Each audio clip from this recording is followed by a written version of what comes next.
اسلامی تاریخ ایسے جرنیلوں اور سپہ سالاروں سے بھری پڑی ہے جنہوں نے جرأت و بہادری اور جنگی حکمت عملی کا بے مثال مظاہرہ کرتے ہوئے دنیا بھر میں دین حق کا علم بلند کیا۔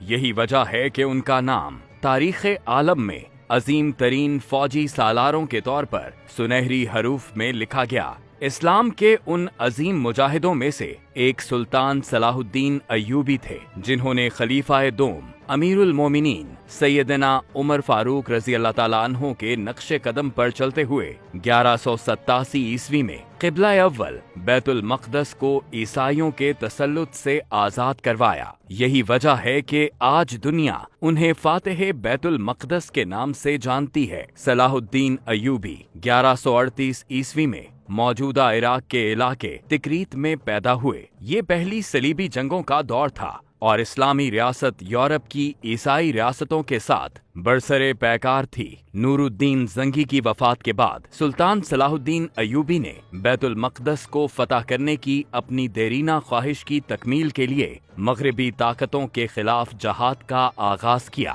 کئی مقامات پر لڑی جانے والی صلیبی جنگوں میں عیسائیوں کی متحدہ افواج کو سلطان صلاح الدین ایوبی کے ہاتھوں شکست فاش ہوئی۔ ہتین کی فتح کے بعد صلاح الدین ایوبی نے بیت المقدس کا رخ کیا، جہاں شوق شہادت سے سرشار لشکر اسلام نے کئی روز تک عیسائیوں کا مقابلہ کر کے انہیں ہتھیار ڈالنے پر مجبور کر دیا۔ شکست خوردہ عیسائیوں نے رحم کی درخواست کرتے ہوئے بیت المقدس سلطان کے حوالے کر دیا، اور یوں 88 سال بعد مسلمان پھر سے قبلہ اول کے والی و خادم بن گئے۔ میدان جنگ کا یہ شہسوار اور عظیم جنگجو 1193 عیسوی میں دار فانی سے کوچ کر گیا۔ 8 صدیاں گزر جانے کے بعد ایک بار پھر قبلہ اول باطل قوتوں کے نرغے میں ہے، اور اس کی حرمت و حفاظت کے لیے مظلوم فلسطینی اپنی جانوں کے نذرانے پیش کر رہے ہیں۔ آج اہل غزہ ایک اور صلاح الدین ایوبی کے منتظر ہیں